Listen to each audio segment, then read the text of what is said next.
Aja tangi kan mukulin, awas jok matoro. Aku lagi bang wingo. Jin setan kan tak utusi, dadyo sambarang, wojo layu sampai.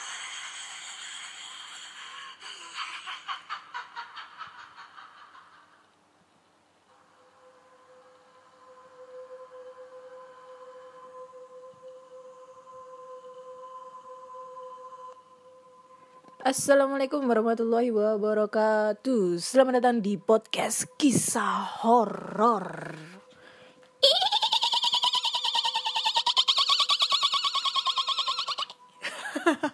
Oke, masih bersama dengan Ana di sini yang akan membacakan cerita horor ataupun email berhantu yang sudah dikirim teman-teman melalui podcastkisahhoror@gmail.com ataupun di DM Instagram podcast kisah horor dan DM Instagram Ana Olive. Dan ini udah banyak banget email yang masuk. Ya, seperti biasa, aku membacakan cerita horor ini jam 1:16 dini hari. Karena aku lebih senang membacakan cerita horor ini lewat tengah malam ya. Di satu sisi karena aku lebih senang lebih pengen supaya cerita horornya itu dapat banget kalau kita ngebacainnya itu di tengah malam. Dan satu lagi juga aku menghindari suara kebisingan ya. Suara tetangga yang lagi ngegibah gitu deh.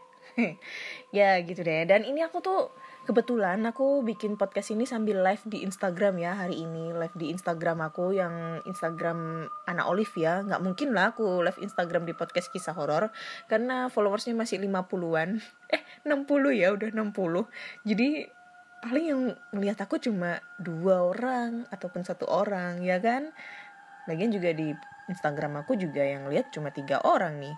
Ada dari Bucin TV, halo Kak Davi. Ada lagi dari Kak Fani lagi, dari channel YouTube-nya My Name is F. My Name is F. Ini Lady Ghoster dari Bogor. Kalian harus lihat channel YouTube-nya Kak Fani ini. Dia tuh keren banget. Menelusuri atau mengeksplor tempat-tempat terbengkalai itu sendirian. Dia seorang cewek loh. Serem. Dan ini dari Bucin TV yang kemarin sempet aku ceritakan kisahnya ya, tentang pengalamannya dia itu menceritakan tentang pengalamannya kalau dia dihantui oleh hantu pacar dari temennya, kayak gitu deh. Yang aku inget sih kayak gitu. Oke. Ini ada komen-komen. Gak bang, tadi cuma ikut temenin ngonten tim Pak Iwan. Ya, suara bising hati seseorang kekasih. Iyalah itu, kalian ngobrol sendiri aja. Oke, langsung aja kita bacakan ceritanya. Dan ini udah ada 3 cerita yang akan aku bacakan di malam hari ini. Hari Minggu ya, udah masuk hari Minggu tanggal 19 Juli 2020. Waduh, udah memasuki tanggal tua ya. Biasa kalau udah tanggal tua itu bawaannya itu sedih, nggak punya penghasilan. Nih ya, si Kak Fani sama Kak Davi ini, Bang Davi ini dari tadi ngobrol tentang masalah konten-konten karena aku udah pensiun masalah ngonten-mengonten. Oke, langsung aja kita bacakan cerita pertama. Cerita pertama datang dari email dan judulnya adalah Hantu di Pernikahan. Langsung aja kita bacakan ceritanya. Ini aku ribet ya, naruh HP-nya di mana ya? Karena ini aku sambil live di Instagram sesekali lah. Pengen tahu, maksudnya itu pengen tahu respon mereka kalau aku bikin podcast itu gimana. Aduh, laptopku error. Oke, judulnya Hantu Pernikahan. Halo Kak Ana. Nama saya Jelvin dari Tangerang. Baru pertama kali ngepost nih di sini. Mohon panduannya ya. Siap. Langsung aja. Saya adalah anak dari suku Tionghoa di Tangerang. Di suku kami mempunyai kepercayaan yang identik dengan sembayang. Nah, saya mendapat cerita ini dari nenek saya yang memberitahu tentang kejadian tetangganya yang akan menikah. Sekitar beberapa minggu yang lalu, tetangga di daerah rumah nenek saya melangsungkan acara pernikahan. Saat memulai acara memotong kue pengantin, sang mempelai wanita tiba-tiba saja pingsan tanpa alasan yang jelas. Nah, setelah sadar, mempelai wanita cerita bahwa saat ingin memotong kue, dia melihat sosok mertua laki-lakinya, yaitu ayah dari mempelai lelaki yang berdiri persis di depannya. Padahal ayah mempelai lelaki ini sudah meninggal bertahun-tahun yang lalu. Setelah diselidiki ternyata benar. Siang harinya, sebelum acara resepsi, mempelai pria sembahyang pada meja abu ayahnya dan memberitahu dia akan menikah dan diberitahu hari, tanggal, jam, dan tempatnya. Jadi makanya ayahnya datang melihat pernikahannya. Sejak saat itu, daerah sekitar nenek saya saat ada yang ingin menikah dan sembahyang tidak memberitahu hari, tanggal, jam, dan tempatnya saat sembahyang. Hanya meminta restu saja. Maaf kalau kurang seram. Thank you Kak Ana sudah dibacakan. Oke, thank you Jelvin untuk ceritanya ya. Dia cerita pertama datang dari Jelvin ya. Menurut aku sih kurang greget ya. Agak kurang greget. Tapi aku nggak tahu ya untuk kepercayaan dari orang Tionghoa itu kayak gimana. Maksudnya dalam arti kalau misalnya kita sembahyang untuk meminta doa restu ya sama aja kayak umat muslim ya. Kalau biasanya itu kalau kita mau nikah terus ada salah satu orang tua kita meninggal, pasti kita akan serak. Biasanya kita akan kirim doa atau ziarah ke makamnya dan ya sedikit curhat kalau bapak ibu saya mau menikah kayak gitu. Tapi kan masa iya pakai tanggal, hari, jam, dan tempatnya gitu. Gak ngerti ya. Tapi gak tahu lagi sih ya. Itu kan menurut kepercayaan masing-masing juga. Gak tahu untuk kepercayaannya orang-orang lain kayak gimana. Menurut Kak Fani gimana? Kalau semisalnya ada acara, ada yang mau nikah, terus tiba-tiba kita sembahyang atau ziarah ke makam keluarga kita, terus memberitahukan kalau kita mau nikah, itu ngefek gak sih supaya arwah dari orang tua kita tuh datang ke pernikahan kita? Kayaknya enggak ya. Ini aku lagi ngobrol sama Kak Fani ya, karena dia ngelihat aku live di Instagram. Gila.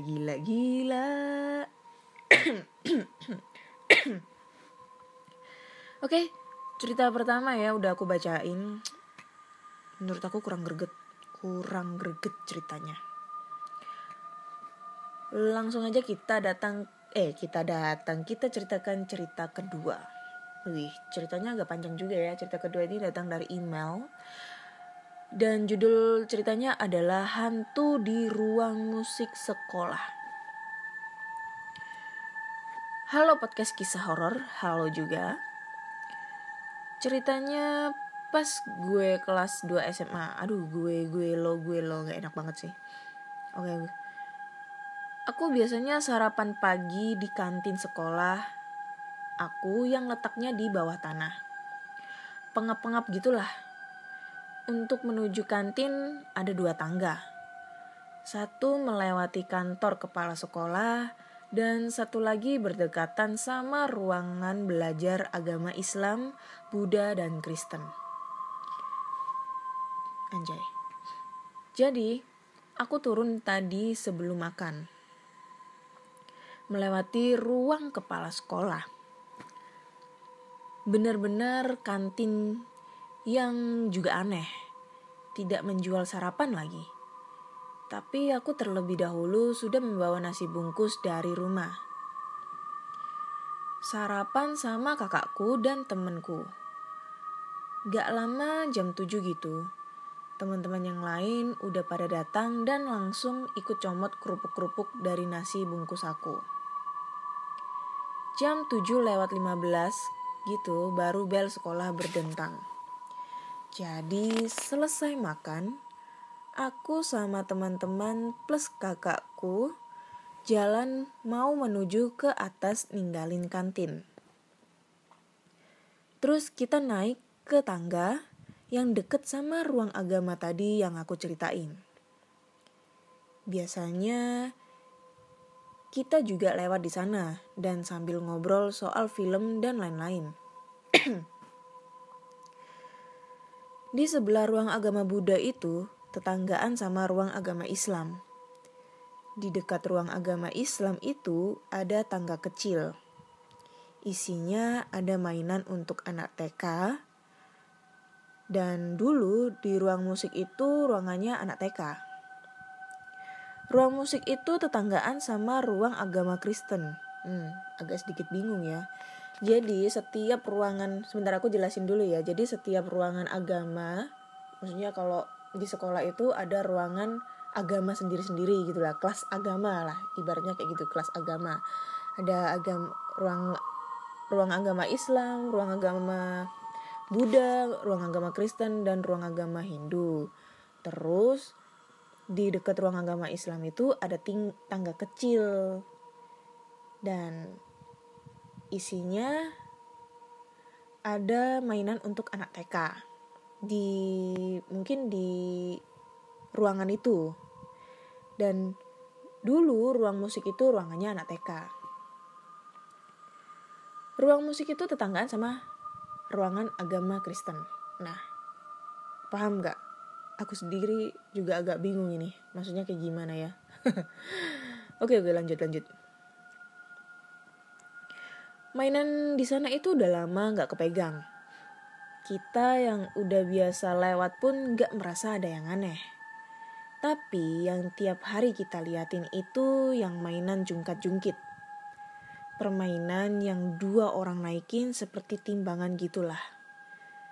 Jadi pas kita lewat, kita udah menginjakan kaki di tangga. Tuh jungkat-jungkit gerak sendiri dong. Naik, turun. Aku langsung ngerasa aneh banget. Sementara teman-temanku langsung teriak supaya lari. Aku malah penasaran, tapi takut dikasih penampakan. Aku juga akhirnya kabur. Akhirnya semua juga kabur. Kita lari sampai ruang komputer. Dan di atas udah rame banget. Gak mungkin kita teriak ada apa yang di bawah tadi. Gimana? Gak mungkin kita teriak ada apa yang di bawah tadi. Oke, kita diem-diem aja. Dan sampai berminggu-minggu setelah kejadian itu, temanku yang berinisial H mendapat mimpi aneh. Dia lagi jalan di kantin itu sendiri. Terus dia di dalam mimpinya ini ngelewati tangga yang dekat sama ruang agama. Di sana dia melihat ada mainan jungkat-jungkit. Di mimpinya itu dia melihat ada makhluk kecil lagi duduk di satu sisi. Ciri-ciri makhluk itu pendek, mukanya udah tua, dan jenggotan. Kata teman aku si H, mukanya marah. Dan makhluk itu katanya sempat muncul pas kita lewat sebelum sarapan waktu itu. Esoknya, H cerita ke kita semua. Terang aja kita semua kaget. Tapi aku lupa pesennya apa. Intinya, semua orang di sekolah aku itu harus sopan lah sama dia. Dan aku juga gak ngerti sopannya itu yang dimaksud kayak gimana. Terima kasih Kak Ana untuk udah dibacakan cerita aku kali ini. Mohon maaf kalau ceritanya agak sedikit nggak nyambung. Oke, terima kasih. Tadi siapa namanya? Nggak nyebutin nama ya. Emailnya juga Mr. X gitu. Oke, terima kasih buat ceritanya. Aduh, cerita kedua itu agak sedikit bingung ya. Maksudnya itu alur ceritanya aku agak bingung. Maksudnya itu kayak gimana gitu loh. Jadi mungkin yang dia maksud itu adalah dia lagi makan nih sama teman-temannya di kantin. Nah, kantinnya itu ada di mana tadi? Di bawah lah, berdekatan sama ruang belajar agama. Dan di dekat ruang agama itu ada salah satu ruangan TK yang udah nggak pernah dipakai lagi, dan masih banyak mainan anak-anak TK yang berdebu dan nggak pernah dipegang sama sekali. Dan pada saat itu dia ngelihat sesuatu hal yang aneh gitu loh di area mainan itu, termasuk di mainan jungkat-jungkit itu. Jadi dia ngerasa kayak ada yang mainan itu, dan pas baliknya keesokan harinya si temennya si H ini cerita kalau dia habis mimpi diliatin sosok manusia kerdil yang lagi marah gitu. Bingung aku ceritanya. Ya nggak tahu lah, pusing aku. Halo, di sini udah ada yang gabung ya tadi, tapi udah keluar lagi. Kata Kak Fani, kalau kepercayaan Tionghoa sih mungkin ngefek Kak. Oh iya. Sekolah biasa ngeri, iya nih, bener. Biasanya itu cerita horor yang paling serem itu yang ada di rumah sakit, sekolah, kos-kosan, kampus, kantor. 5 tempat ini. Hotel 6 tambah 6. 6 tempat ini biasanya angker banget. Ya ada karismatik untuk ini ya, horornya masing-masing. Kayak gitu deh. Oke, langsung kita lanjut ke cerita ketiga. Masih menit 17 ya ini ya. Mungkin aku bisa nambah 1 cerita lagi. Oke, cerita ketiga datang dari email lagi. Yang judul apa ini? Judul emailnya adalah Hantu di Rumah Lama. Wih. Langsung aja kita bacakan ceritanya. Assalamualaikum. Waalaikumsalam. Halo Kak Ana, nama gue Malida. Halo Malida. Aku mau cerita tentang keanehan di rumahku yang lama. Tepatnya di daerah Meruya Utara, Jakarta Barat. RT atau RW-nya gak usah ya, hehehe. Aduh, ngapain sih nih? Serah lu. Ini semua berawal dari kehamilan ibuku, sekitar 4 tahun yang lalu. Semenjak ibuku hamil, adik aku yang kedua, keanehan masuk ke dalam diriku. Aku jadi mampu melihat makhluk dari dunia lain. Awalnya, aku baru bangun tidur sore. Sekitar hampir maghrib gitu. Waktu aku melek, waduh, ada cewek setengah suster ngesot, setengah Mbak Kunti. Soalnya tuh hantu duduknya kayak suster ngesot, tapi penampilannya kayak Mbak Kunti. Suster ngesot, setengah suster ngesot dan setengah Mbak Kunti. Penampilannya Mbak Kunti, duduknya kayak suster ngesot. Oke, bisa dibayangkan. Pakai daster putih gitu. Rambutnya hitam terurai panjang, matanya serem banget. Kelopak matanya hitam banget. Wajahnya putih kayak pakai bedak sekilo dan serem lagi. Itu hantu lagi ngeliatin aku. Aku pun ikut terhipnotis sama tatapan matanya yang dalam. Aku gak bisa bergerak, apalagi bicara.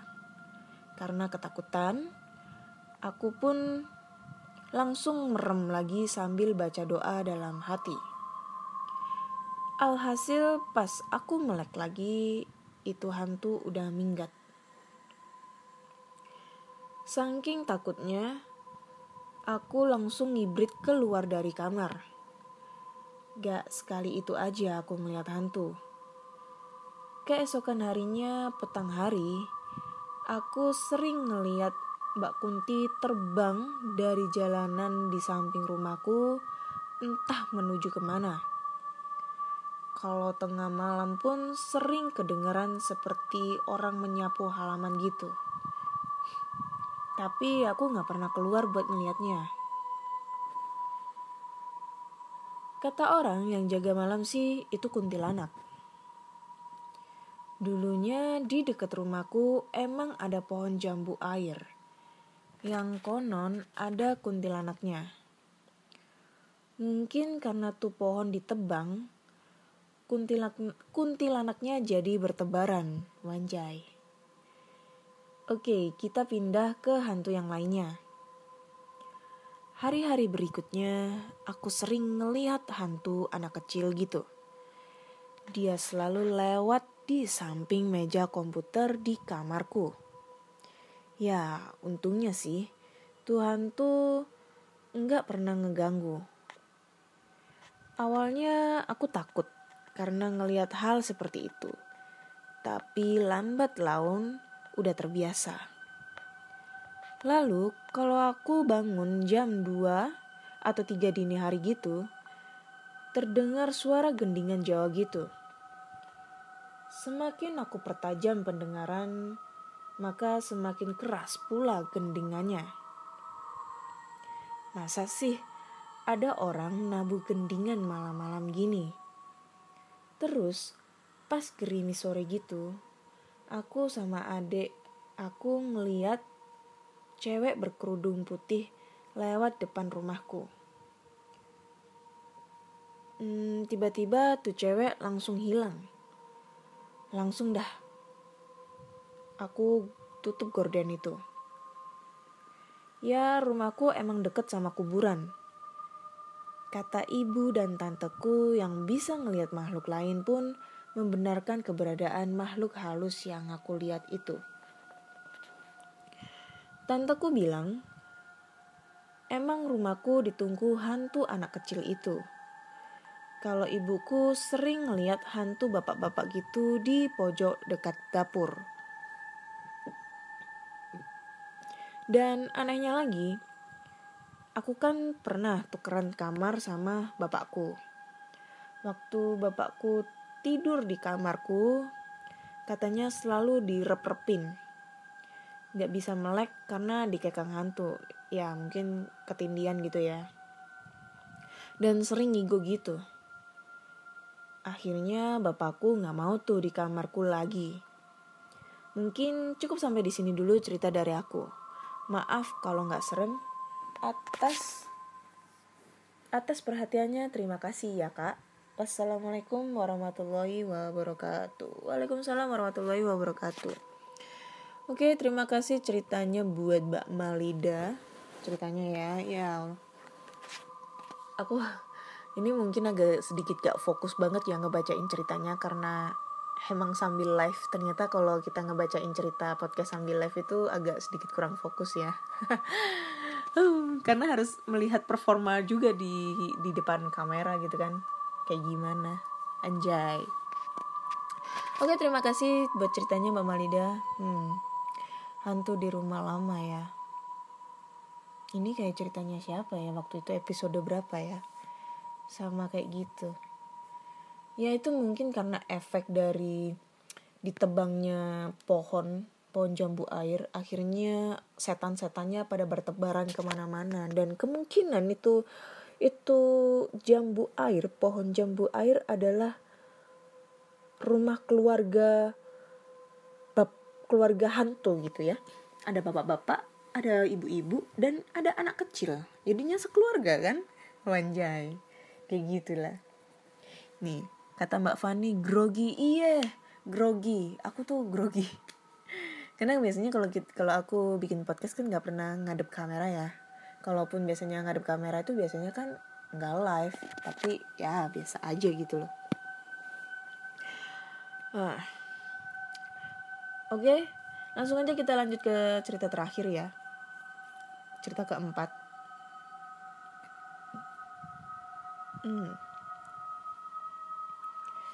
Oke, cerita terakhir datang dari DM Instagram.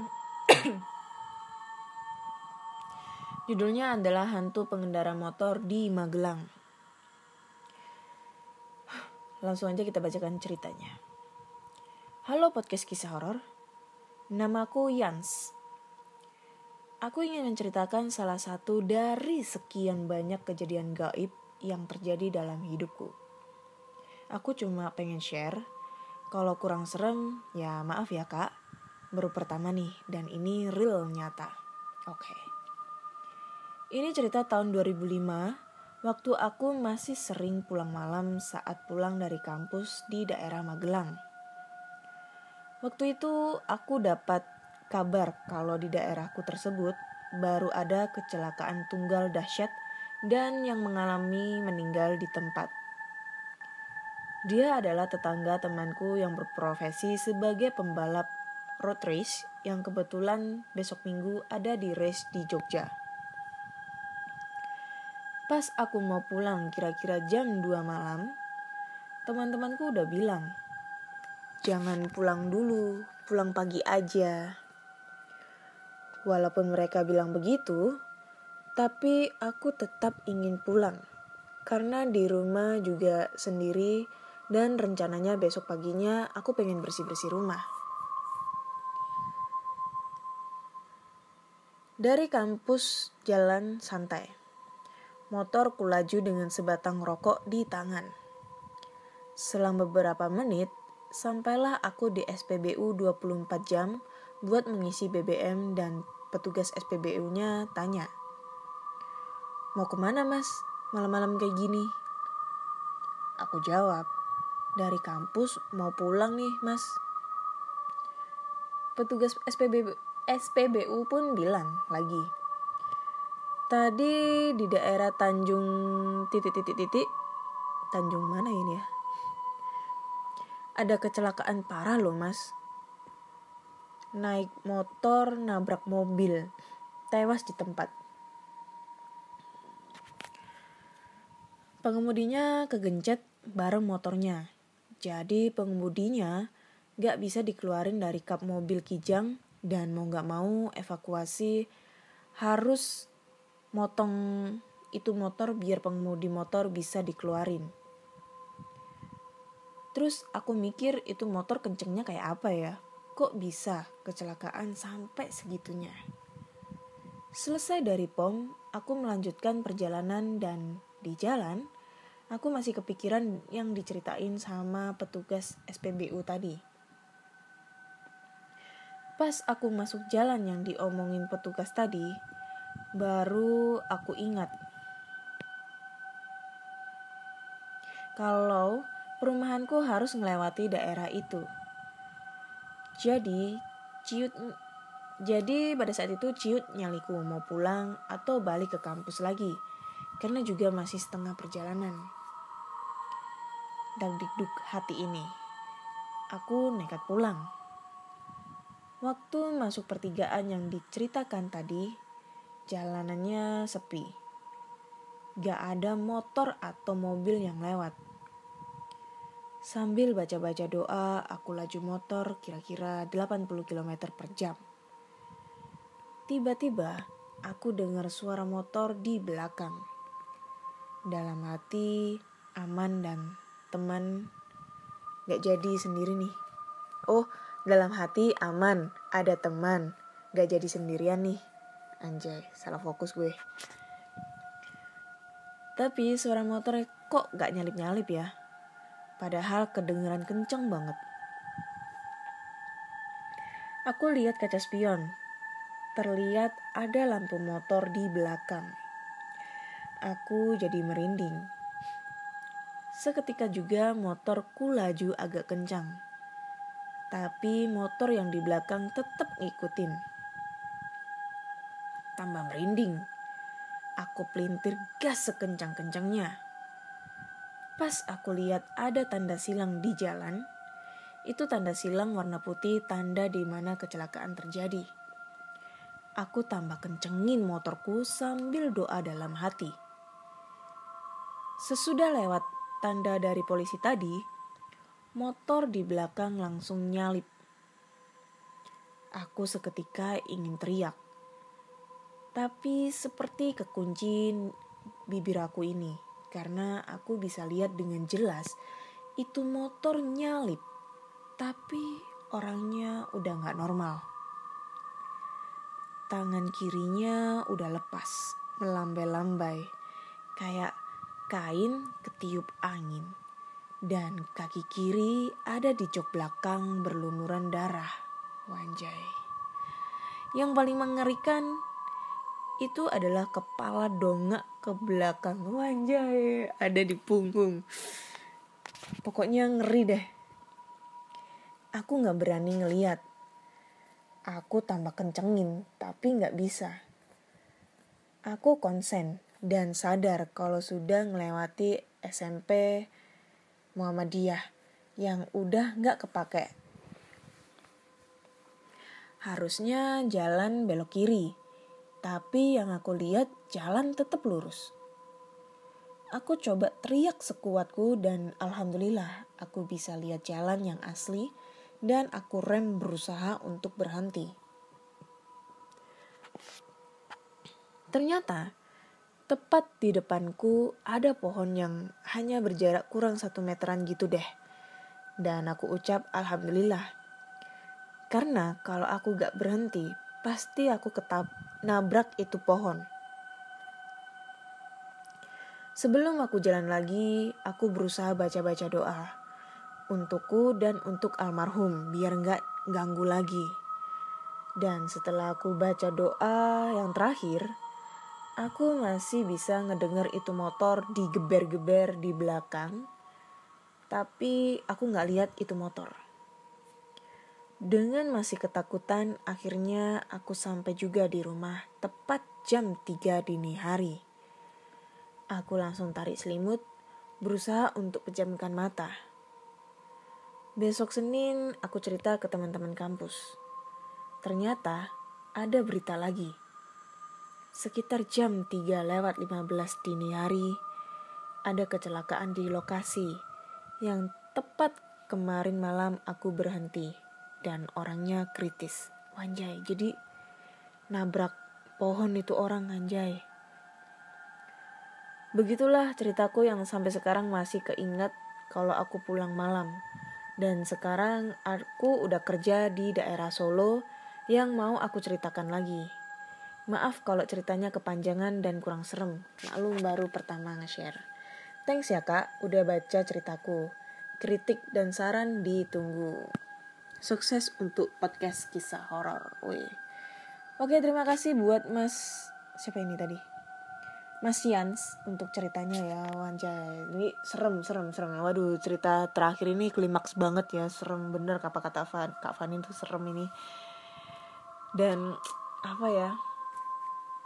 Emang ya kalau misalnya dalam keadaan kita perjalanan pulang ya di dini hari lewat tengah malam dan suasananya itu posisinya jalanan sepi dan gelap, itu emang horornya itu kerasa banget. Dan ya selain kita takut diganggu sama setan, selain itu juga takut sama begal cuy. Bener gak? Takut sama begal. Kalau aku sih ya kalau misalnya kita keluar, aku pulang dini hari, entah itu naik motor, entah itu naik mobil ya, yang aku takutin bukan ketemu sama setan, tapi yang aku takutin itu ketemu sama begal. Itu yang lebih serem. Tapi biasanya sih kadang ya kalau misalnya aku jalan nih ya, aku pulang, biasanya nih aku habis dari luar kota. Pernah itu dulu itu aku sering kan keluar kota di jalan itu udah dini hari lah, jam 1, jam 2. Itu selalu refleks aku ngelihat di bangku belakang. Gak pernah lihat spion kiri, spion kanan, gak pernah. Refleksku mesti lihat di bangku belakang. Karena takutnya itu pada saat aku nyetir mobil gitu kan, anjay, ada yang ngikut cuy di belakang, duduk di belakang, kan serem gitu kan. Ya kalau cowok ganteng gitu nggak apa-apa lah, ini kuntilinik, ya kan, mana mukanya serem lagi, mana ngikik lagi, rambutnya acak-acakan, nggak pakai sampo, nggak pakai pentin, bajunya lusuh, bikin jok mobil kotor aja, anjay. Oke. Dari keempat cerita ini yang menurut aku paling serem, paling greget adalah cerita yang paling terakhir ya, hantu pengendara motor di Magelang. Itu yang menurutku paling greget. Wih, the best lah. Terima kasih Mas Yans buat ceritanya. Ditunggu untuk cerita-cerita selanjutnya. Dan terima kasih buat pendengar semua yang sudah ngedengerin podcast kisah horor. Sudah 4 cerita yang aku bacakan dan ini udah masuk ke menit 35. Jadi kalau kalian punya cerita horor, buat pendengar semua yang ya entah itu cerita dari pengalaman kalian sendiri, pribadi, dari kakak, adik, kakek, nenek, ayah, ibu, dan teman atau saudara-saudara lainnya, kalian bisa langsung aja kirim ceritanya ke podcastkisahhoror@gmail.com ataupun di DM Instagram podcast kisah horor dan DM Instagram Ana Olive. Jangan lupa follow Instagram podcast kisah horor karena ya followersnya masih 60-an guys. Diramaikan dong, diramaikan. Dan podcast kisah horor kali ini udah eksklusif di Spotify, Google Podcast, Apple Podcast, ataupun di Anchor. Dan ya ampun, gue seneng banget nih, podcast kisah horor udah naik peringkat nih. Udah masih berada di 200 besar dan sekarang peringkatnya udah naik ke peringkat 106. Wanjay, seneng banget aku ini. Ya semoga kedepannya podcast kisah horor bisa jadi teman horor kalian ya di saat kalian mau tidur. Wanjay. Dan jika kalian suka dengan explore tempat-tempat terbengkalai ya, video-video explore kayak gitu, kalian bisa langsung aja mampir ke channel YouTube aku, namanya Ana Olive ya, ANNAOLIVE. Di situ banyak banget aku bikin video explore ke tempat-tempat terbengkalai, tapi untuk sementara aku vakum ya untuk sekarang. Vakum atau pensiun ya, aku nggak tahu. Ya pokoknya diramaikan aja. Dan jika kalian suka dengan yang horor-horor juga, ini ada salah satu channel namanya My Name is F ya. My Name is F ya. Itu channel Lady Ghoster juga, ghoster cewek. Ya sama dengan saya ya, channelnya explore ke tempat-tempat terbengkalai. Dia adalah Lady Ghoster dari Bogor, kalau saya dari Surabaya, tapi saya sudah pensiun. Kalau Kak Fani belum. Jangan lupa di subscribe, like, komen, dan share yang sebanyak-banyaknya agar kita semua itu lebih semangat lagi membuat konten yang lebih nyeremin supaya kalian itu bisa terhibur semua kayak gitu. Oke? Terima kasih sudah mendengarkan dan nantikan di episode-episode berikutnya. Terakhir, nama saya Ana. Assalamualaikum warahmatullahi wabarakatuh dan selamat malam.